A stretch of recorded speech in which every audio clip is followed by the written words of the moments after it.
ओए, तू फिर शुरू हो गया। मैं सोचता हूँ अगर किस्मत बदली तैयारी तो पक्की होनी चाहिए ना। पीसीबी करवा रहा है क्रिकेट ट्रायल्स पूरे पाकिस्तान के लिए। ये है हर होनहार क्रिकेटर के लिए अपनी किस्मत आजमाने का सुनहरी मौका। अस्सलाम वालेकुम भाईजान, ये आपके लिए हमारे गांव की सौगात। सौगात तो ले आए, लेकिन जूते लाना भूल गए शायद।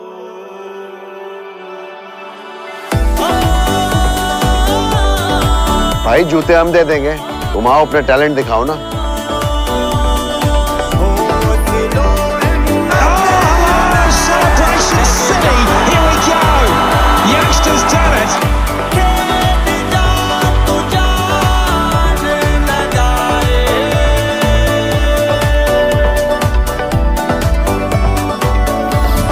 हमारे सितारों का भी लेवल है।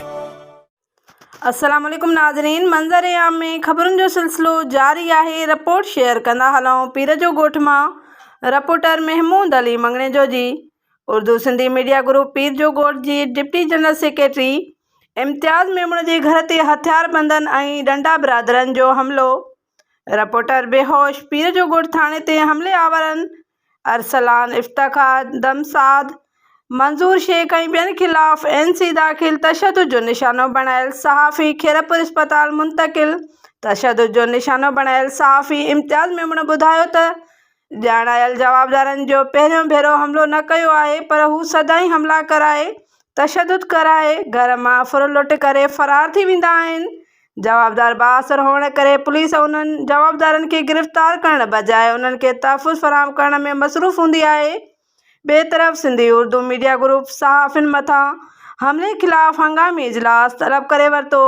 इजलास जे ज़ेर सदारत अमजद शाह राशिदी कई, जॾहिं त अब्दुल गनी लाखो, सईद अहमद लाखो, असलम सोलंकी, खलील अहमद अब्बासी, ख़ालिद अज़ीज़ मेमून, रफ़ीक चनो, राशिद मंगी, इशफ़ाक़ धोकी, अब्दुल वक़ार लाखो ऐं ॿियनि शिरकत कई। उन मौक़े ते सहाफ़ियुनि चयो त सहाफ़ी इम्तियाज़ मेमून जे घर ते बिला जवाज़ हमिलो करे हमले आवरनि सहाफ़ियुनि खे कहिड़ो पैगाम ॾियणु घुरनि था।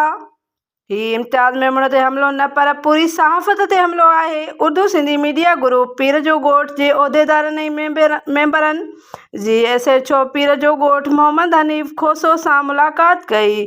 SHO पीर जो ॻोठ यकीन ॾियारियो त सहाफ़ीअ जा हमले आवर जल्द गिरफ़्तार करे उन्हनि सां क़ानूनी कार्रवाई कई वेंदी।